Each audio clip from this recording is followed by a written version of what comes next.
Bem, então vamos começar aqui a apresentação, se for possível.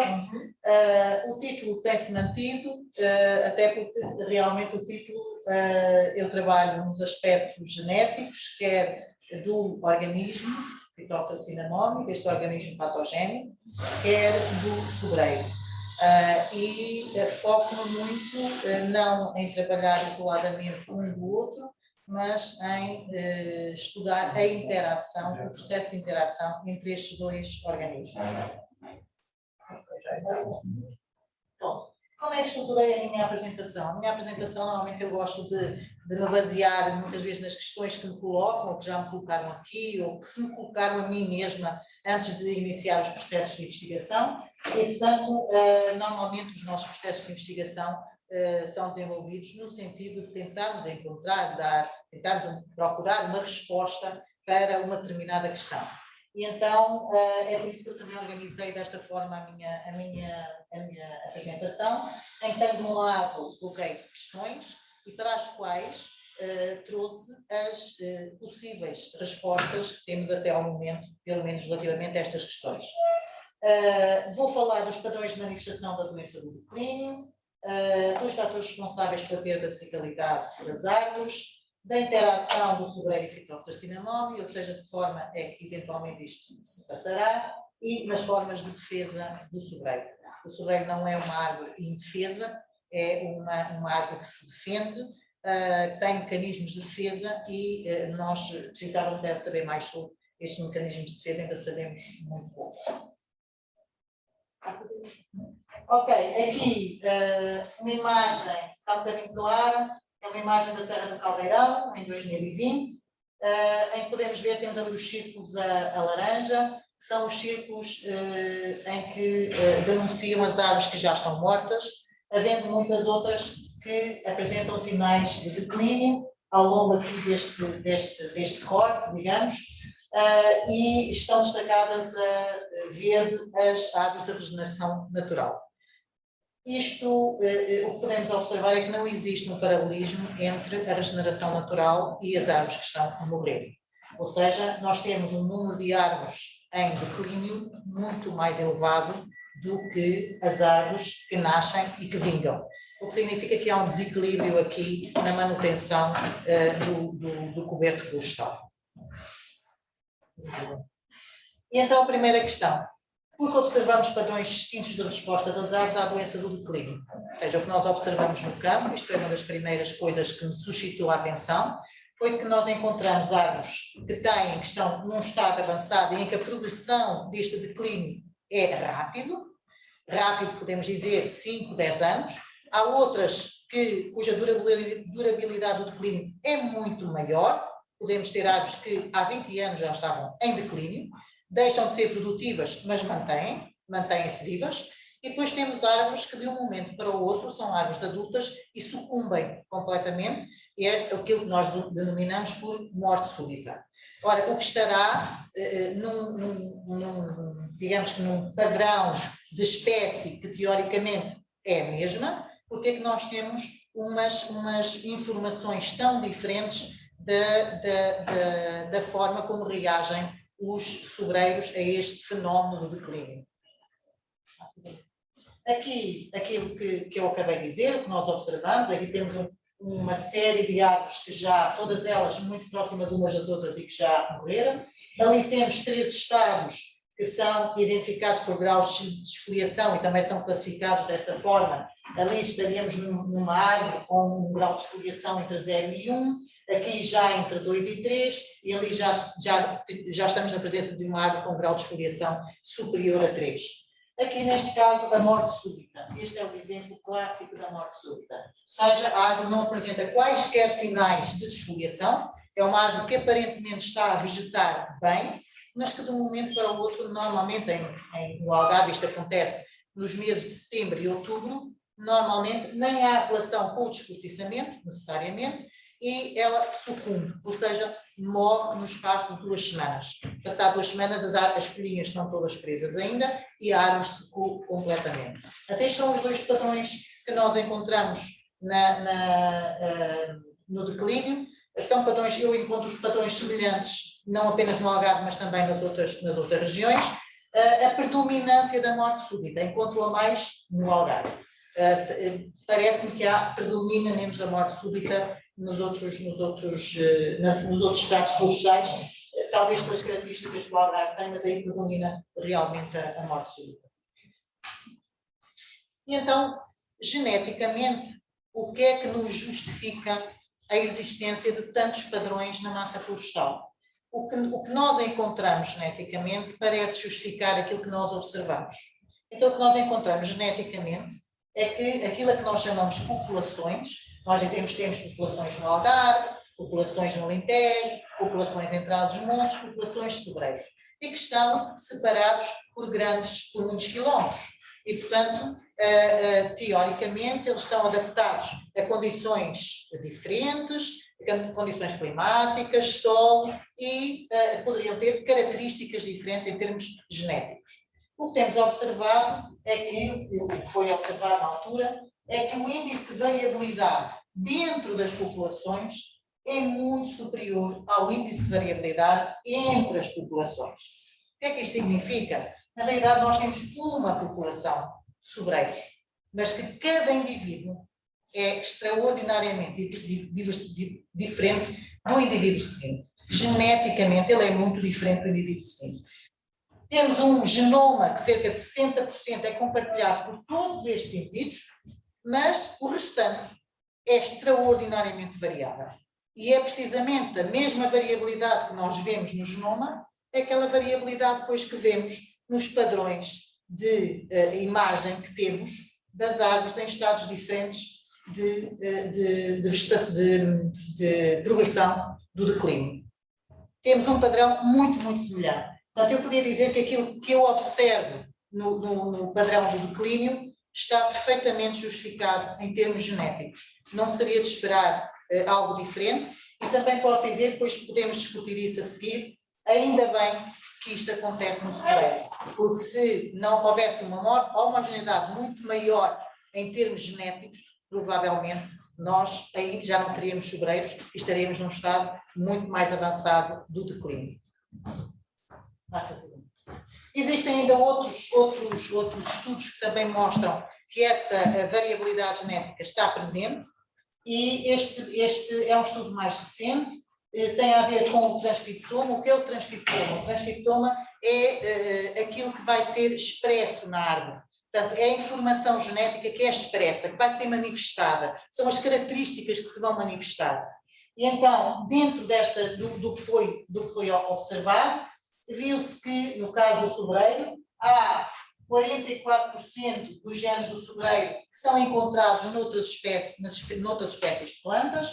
Temos genes que têm ancestrais comuns, mas depois temos ali um conjunto que são 39% que não conseguimos encontrar identificação noutras espécies de plantas. Portanto, isto significa, lá está, aquela tal percentagem 60-40, há aqui uma percentagem de genes que é muito variável e que parece que é muito característica desta espécie. Neste estudo, os autores consideraram que pode haver aqui algum enviesamento dos dados, porque há vários sobreiros com diferentes origens. Mas se há vários sobreiros com diferentes origens, então nós temos hipótese de fazer uma cobertura maior do que é realmente a informação genética desta espécie. E, portanto, a primeira resposta, digamos, àquela questão é, não há dúvida, múltiplos padrões de resposta à doença do declínio. Eu chamei de doença, não é um termo que muita gente gosta, mas é um termo que eu usei durante muito tempo. Mas, vamos dizer, múltiplos padrões de resposta ao declínio estão perfeitamente inscritos na estrutura polimórfica do genoma. Muitas formas para o mesmo gene, muitas formas para a mesma estrutura que vai dar origem a uma determinada característica. Seja ela a forma das folhas, seja ela o tipo de resistência, seja ela a forma como vai interagir com o homiceta. Há todas estas características vão ser variáveis e vão mudar de um indivíduo para outro. O homiceta em questão é fetal. Ok, segunda questão, que fatores estão envolvidos na perda de vitalidade das árvores? Ora, como sabemos aqui, não existem consensos, existem estudos e todos eles são válidos. Passa ali. E, portanto, nós temos estudos relacionados com as alterações climáticas, sabemos que estão a ocorrer, sabemos que vão ter efeitos e que têm efeitos sobre a vitalidade das árvores. Temos fatores que estão relacionados com a gestão do montado e com a floresta, e neste caso, devido a práticas que foram instaladas, que agora estão a ter algumas consequências e que provavelmente acabam por ajudar a que alguns fatores que não seriam eventualmente maus depois se venham a sobrepor e venham a criar um desequilíbrio. E temos, claro, todos os estresses a que o sobreiro está sujeito. E temos os estresses bióticos e os estresses abióticos. Os estresses bióticos há variadíssimos. Já houve aqui uma apresentação relacionada com os vários estresses bióticos e também com estresses abióticos.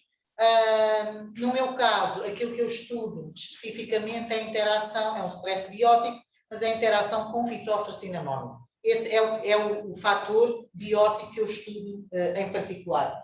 E, portanto, é sobre este fator biótico que vai debruçar naturalmente esta apresentação. Podes passar? Bem, ninguém tenha dúvidas que Phytophthora cinnamomum invade as raízes do sobreiro. Podemos ter dúvidas se ela é, ou se Phytophthora, eu digo sempre ela porque parece ser feminina, mas é um organismo, não posso chamar ela, mas pronto, se este organismo é o fator principal do declínio do sobreiro. Não sei se podemos dizer isso, ou se calhar, ou se podemos negar isso.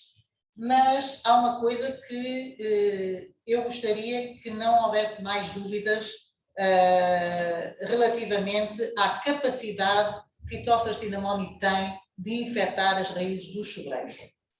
Isto é uma raiz germinada de malandro.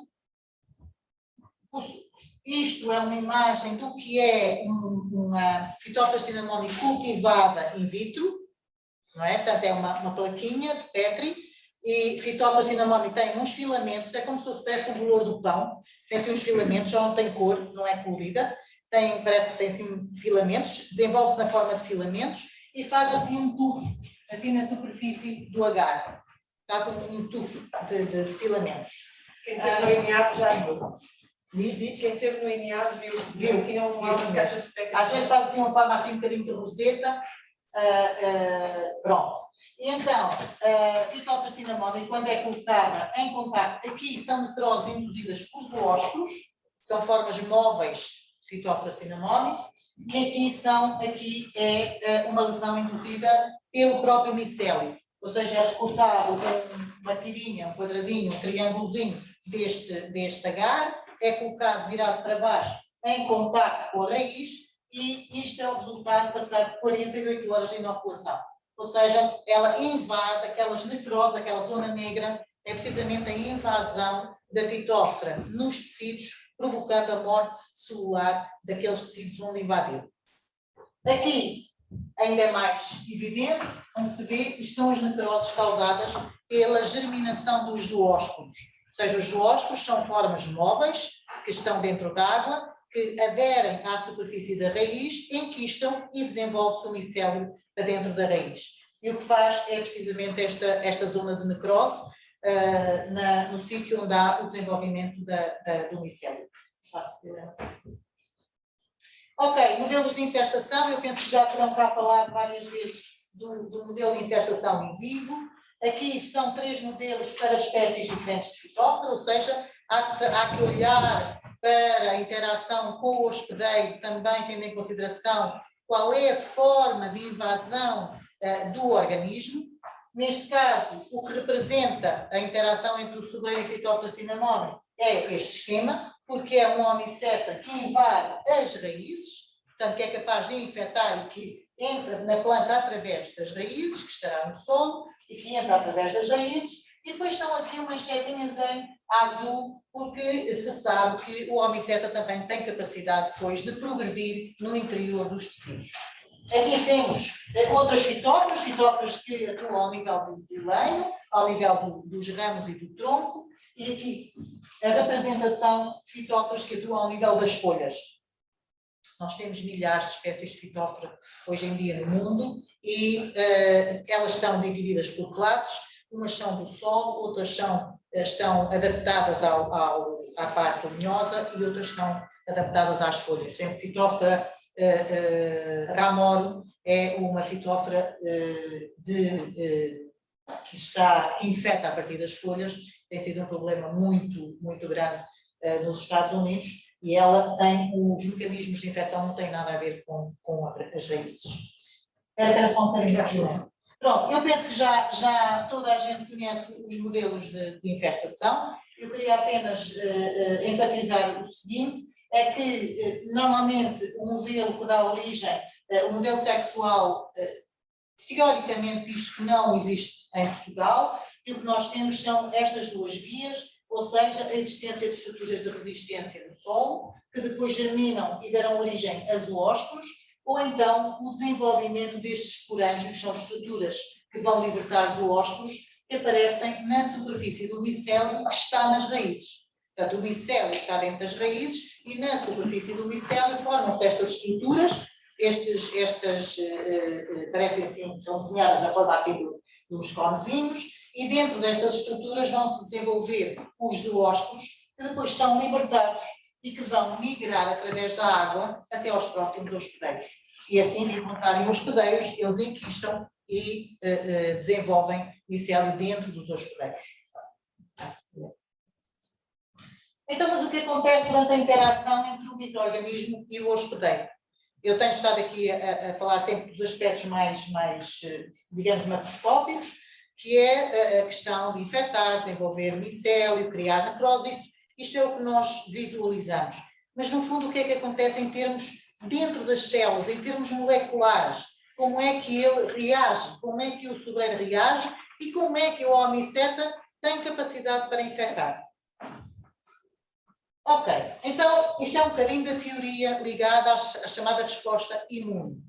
Hoje nós ouvimos falar muito nisto relativamente ao Covid, acontece o mesmo nos humanos, há um vírus, o vírus infecta um organismo humano e depois nós temos uma resposta imunitária, temos uma resposta imune da parte do nosso organismo.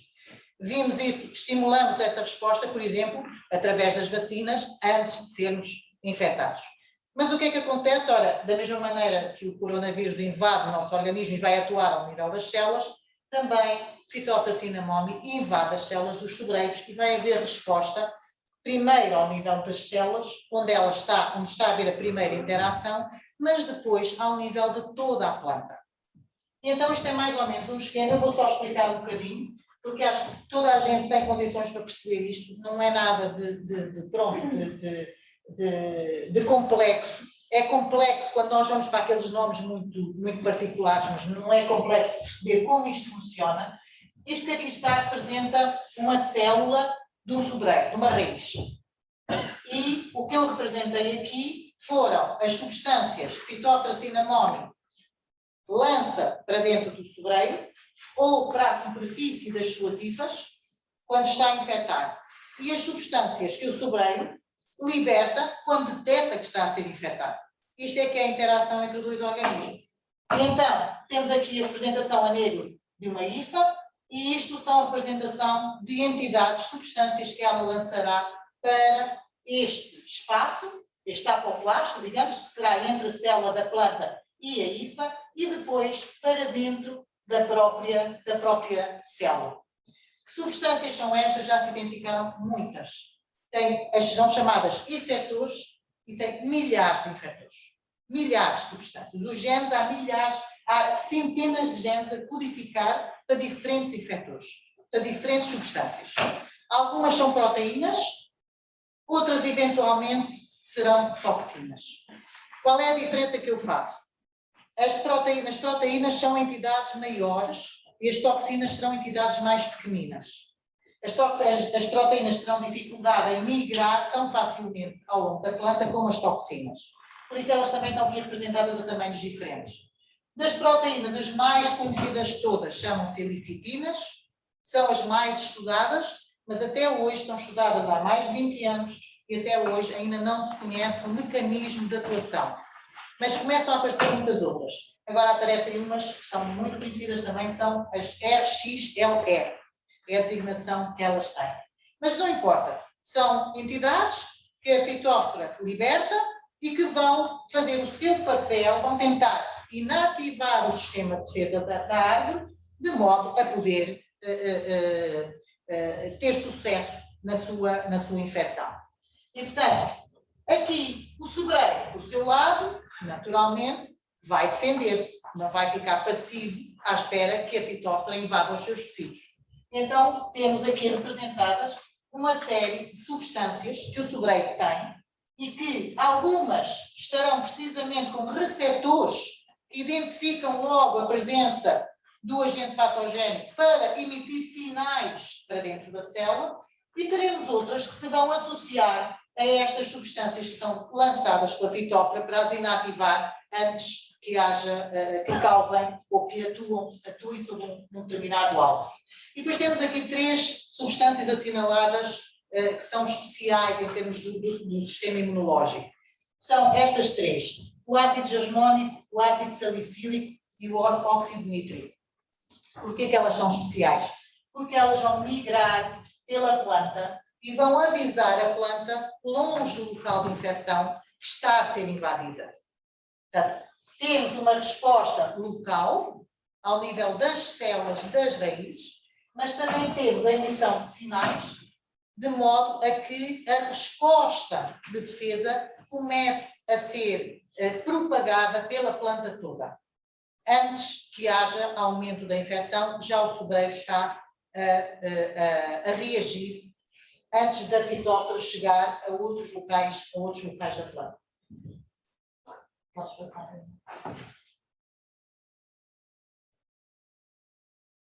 Ok. Aqui eu pus um esquema apenas para mostrar um pouco da complexidade desta resposta e desta interação. No caso das ações envolvidas na resposta de defesa do sobreiro. Primeiro, temos o reconhecimento do agente patogénico. É feito por aqueles primeiros receptores e por aquelas proteínas primeiras no âmbito das células da raiz, que são as primeiras a detectar a invasão pelas hifas. Depois temos produção de proteínas de defesa, ou seja, ele tem que dar informação, o sobreiro tem que dar informação naquelas células ao núcleo para dizer, olha, produzam proteínas específicas porque estamos a ser atacados. Portanto, isto requer sempre algum tempo, algum trabalho, energia que é necessário que a planta tenha disponível. Portanto, há a produção de proteínas de defesa. Depois temos, naturalmente, é uma das primeiras barreiras, reforçar as paredes celulares. Se lhe fizer uma barreira física, vai demorar, vai diminuir a velocidade de propagação, a rapidez com que vai entrar. Portanto, vai criar ali uma barreirazinha, é como fazermos colocarmos um painel quando vem uma grande quantidade de água para retardarmos um bocadinho o avanço da invasão. Regulação dos genes de defesa. Depois de ser identificado, o organismo, o sobreiro, vai começar a ativar todo o seu sistema de defesa. E a primeira coisa é começar a chamar tudo o que está ao nível do núcleo para a produção de substâncias de defesa. Pode haver ainda, e eu penso que existe, inativação de substâncias tóxicas. Ou seja, há alvos de Phytophthora cinnamomum que provavelmente são alvos de substâncias de pequenas moléculas, foram aquelas pequeninas que eu identifiquei, que são chamadas toxinas, e essas toxinas precisam ser desativadas, porque senão terão um efeito longe do local de infecção. Emissão de sinais para locais da planta distantes do local de infecção, através daquelas pequenas moléculas, como nós vimos. A ativação de sistemas de morte celular programada. A cinnamomum é um organismo que requer as células vivas, mas as plantas têm processos em que promovem a morte das células no local onde estão a ser invadidos, que é para deixar o organismo sem alimentação. E, portanto, aquelas necroses que nós vemos ali, pode ser um misto entre a degradação efetuada pelo Holmiceta, mas também pode ser um conjunto de células a qual foi induzida à morte pelo próprio hospedeiro. Portanto, é um misto das duas coisas, em princípio. E claro, no final de tudo, vai haver um novo estado. Um sobreiro que não estava infectado e que passa a estar infectado vai reprogramar todo o seu metabolismo, agora, para conviver com um organismo que lhe é prejudicial. E, portanto, vai haver toda uma remodelação do funcionamento da árvore. Aqui, queria apenas dar-vos um exemplo do que é a questão relacionada com um gene específico que foi identificado no sobreiro e que leva à hipótese, à inferência de que provavelmente Phytophthora cinnamomum liberta toxinas.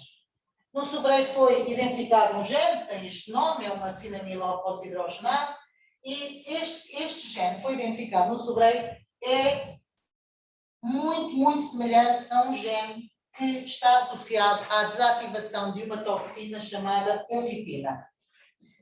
Nunca conseguimos identificar ou isolar toxinas em Phytophthora cinnamomum, mas também não há muitos estudos dedicados a isto.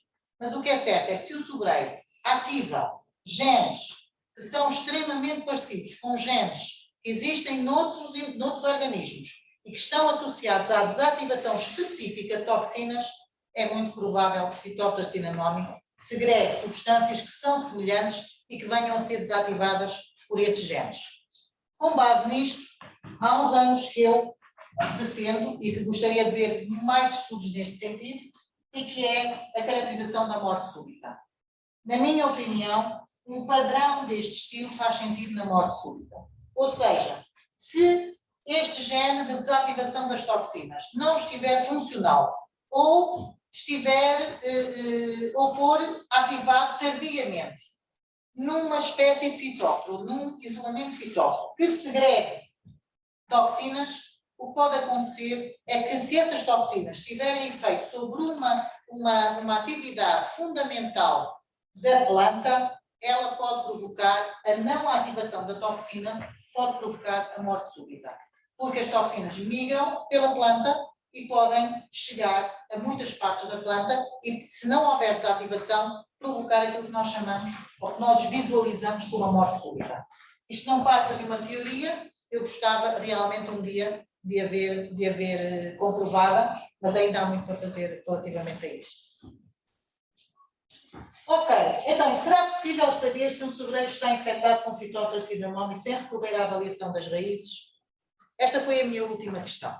Ao longo de muitos anos, nós tínhamos sempre, para dizer que um sobreiro estava infectado com Phytophthora cinnamomum, nós tínhamos sempre que isolar Phytophthora cinnamomum das raízes, esperar que chovesse por Phytophthora cinnamomum, só era mais fácil de isolar quando estava a chover. Tínhamos que fazer 4 isolamentos em locais diferentes para poder assumir que Phytophthora cinnamomum realmente estava presente no solo e nas raízes. Normalmente ela era isolada a partir dos solos. Tínhamos que fazer uma correlação com o estado vegetativo da árvore, enfim. E tudo isto, como devem imaginar, é moroso e extraordinariamente laborioso. Mais ainda, até há muito pouco tempo, não há muitos anos atrás, a visualização ou a identificação de Phytophthora cinnamomum apenas com base na observação ao microscópio era duvidosa. Ou seja, nem sempre todos os isolamentos de Phytophthora cinnamomum eram bem identificados. Hoje isso já não acontece, porque nós hoje com as ferramentas moleculares, tal como fazemos com os PCRs do vírus, fazemos um PCR para a Phytophthora cinnamomum e ficamos a saber se é ou se não é. Mas temos que a cultivar primeiro em laboratório. Isso demora bastante tempo. É preciso isolá-la, depois temos que a cultivar, depois temos que a identificar, é lento, é moroso e é caro. E, portanto, a única informação com que ficamos é, sim, está a Phytophthora cinnamomum no solo. Não temos mais informação nenhuma. Isto não nos diz nada sobre o sobreiro, não nos diz nada sobre o estado da árvore, absolutamente nada. Sim, está infectado. E não nos diz mais nada. Pronto, esta foi a nossa última preocupação em termos de grupo investigativo, e o nosso objetivo era nós sermos capazes de, sim senhora, já sabemos que temos Phytophthora cinnamomum no solo, nós agora queremos saber como é que isso está a afetar o funcionamento da árvore. Que forma é que está a afetar o funcionamento da árvore? Ok, então o nosso último ensaio foi este. Fizemos um ensaio longo, não um ensaio curto, ou seja, para sabermos logo a ação passar pouco tempo. Fizemos um ensaio longo, porque no fundo, no campo nós temos tempos que são grandes, não são tempos de 24 horas nem de 48 horas, e inoculámos plantas de sobreiro com 3 meses, in vitro, claro. Inoculámos apenas uma única vez, com um bocadinho de micélio de fitofarcinamol. Ou seja, colocámos um bocadinho de micélio em contato com a raiz principal, observámos se tinha havido aparecimento de necrose, colocámos os nossos sobreiros nas melhores condições vegetativas, com rega periódica, sem encharcamento, sem nenhumas condições que facilitassem o desenvolvimento do organismo patogénico. Ou seja, demos condições à árvore, não tentámos que essas condições fossem favoráveis ao organismo patogénico. Portanto, não houve aqui nem grandes quantidades de inóculo, nem houve encharcamento. Passados 8 meses, as nossas plantas tínhamos 12 plantas e nós não conseguíamos distinguir as infectadas das não infectadas. Ou seja, só sabíamos que umas estavam infectadas e outras não, porque elas estavam em recipientes diferentes para não haver misturas. Mas, visualmente, não havia qualquer diferença. As plantas estavam todas com folhinhas verdes, a vegetar bem, sem apresentar nem descoloração, nem manchinhas, nada no local, no ramo principal, absolutamente nada. E, portanto, passados 6 meses, nós pensámos, bem, será difícil agora prosseguir o nosso objetivo, mas desenraizámos as plantas, era este o nosso objetivo, e fomos até ao fim, desenraizámos as plantas, observámos as plantas, já vos vou mostrar que depois é um bocadinho diferente quando as desenraizamos, e extraímos das folhas, extraímos proteínas. Fizemos uma extração geral de todas as proteínas, que era possível, nunca se extraem todas as proteínas das folhas por aquele método. E depois fomos usar uma técnica, que agora é uma técnica nova, tem aquele nome, que é uma proteómica quantitativa, e nós vamos saber que proteínas é que tínhamos lá. Ou seja, que proteínas é que nós isolamos.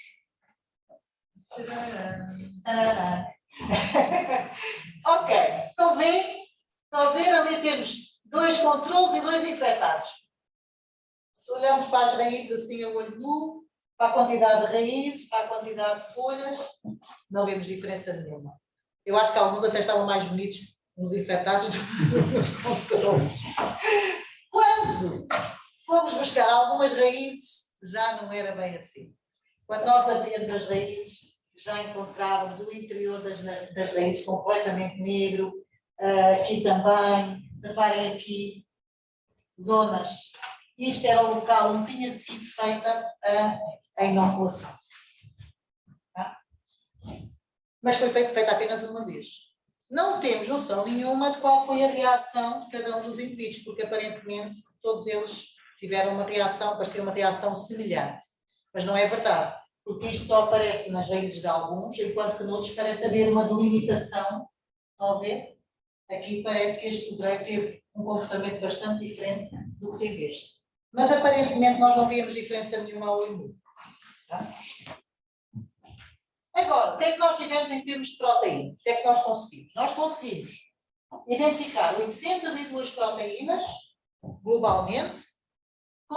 Usamos 3 bases de dados diferentes. Usamos uma mais próxima do sobreiro, que seria o póculos. Usamos uma de planta e usamos a da Arabidopsis, que é um organismo modelo. Portanto, é uma planta pequenina, é um organismo modelo, mas ainda foi o que nos deu a principal ajuda. Identificámos para cada uma destas bases diferentes quantidades, e vou apenas falar nesta, 609 proteínas em Arabidopsis. Estas foi a identificação e ali quantificação, ou seja, ficámos a saber qual a quantidade que tínhamos nos controlos e qual a quantidade da mesma proteína que tínhamos nos infectados. Para podermos comparar, para saber se a quantidade de proteína estava a aumentar ou a diminuir. Ou seja, se o sobreiro estava a dar informação para produzir mais daquela proteína ou para silenciar a produção da proteína. O que também pode acontecer é que também seja Phytophthora cinnamomum que silencia a produção da proteína. Nós não temos a certeza do que é que acontece. Mas, à partida, vamos pensar que é o sobreiro que ainda está a coordenar a produção ou o silenciamento das proteínas. E aqui o que nós verificamos foi que, destas todas, separámos 80, que eram aquelas em que havia diferenças significativas entre os controlos e os infectados.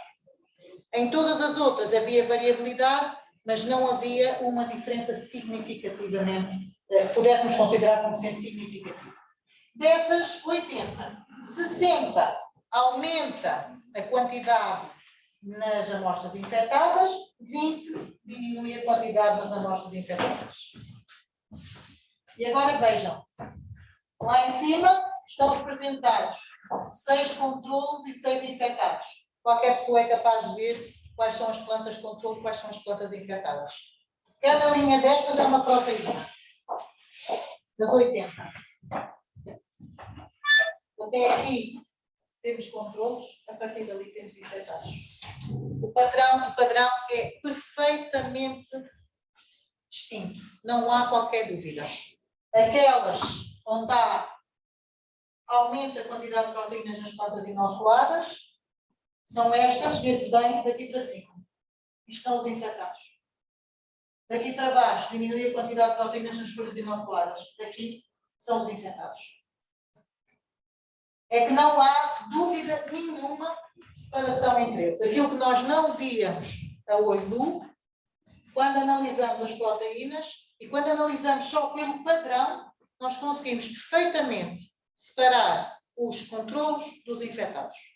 Portanto, o sobreiro, passado 8 meses de um primeiro contacto com o Phytophthora cinnamomum, está ainda a dar uma resposta que remodelou todo o seu metabolismo e o metabolismo das folhas, ou seja, de um local bastante longe do local da infecção, o metabolismo das folhas é perfeitamente revelador de que esta planta está num estado homeostático novo, é um estado de resposta à interação com o organismo patogénico. Estes sobreiros não estão a interagir com nenhum organismo patogénico, mas este está. E esta é a resposta que está a acontecer. E também podemos ver que isto que está, por exemplo, para aqui, olhamos uma destas, que eles não respondem todos da mesma maneira.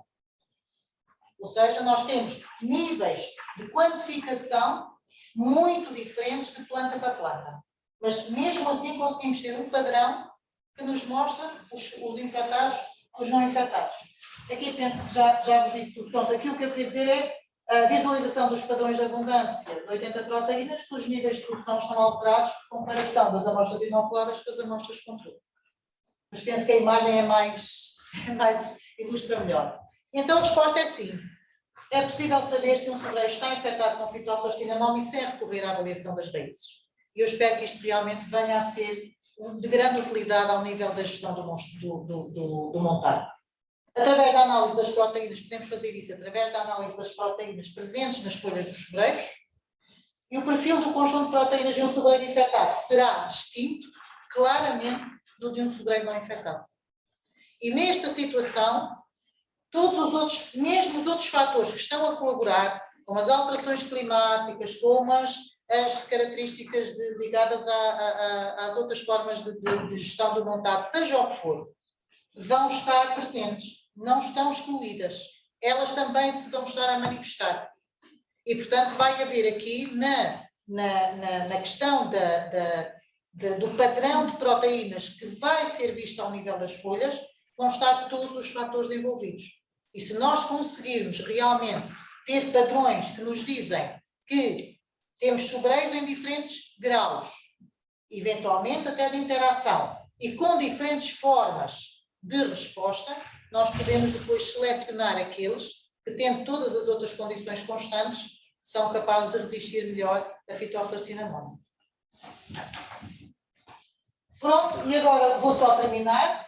Eu sempre defendi e continuo a defender a catalogação genética das árvores. Sou uma grande defensora E mudei aqui um bocadinho a minha imagem desde a última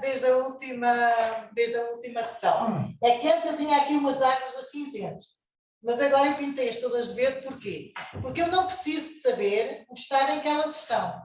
Eu só preciso, elas podem até parecer todas iguais, foi o que aconteceu no meu estudo, elas não tinham diferença, eu não as conseguia distinguir visualmente, portanto, eu posso estar num montado e elas parecerem que estão todas em bom estado de vegetação, mas depois, se eu for fazer o meu perfil proteico, e se eu tiver ali o meu perfil de cada um deles, eu se calhar consigo saber que alguns estão a defender-se de alguma coisa e que posso, se calhar, dar mais atenção àqueles que estão a manifestar mais essa defesa ou até selecionar e fazer uma programação a longo prazo para ver como é que é de intervir na gestão deste montado.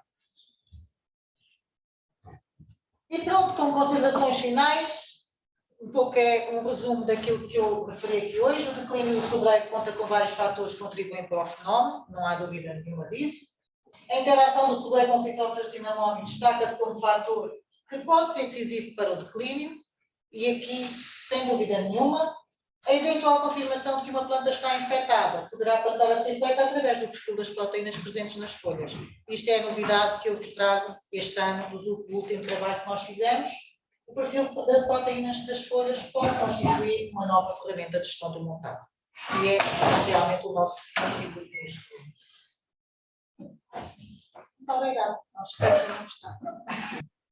Clone, que é resistente à vitória. Isso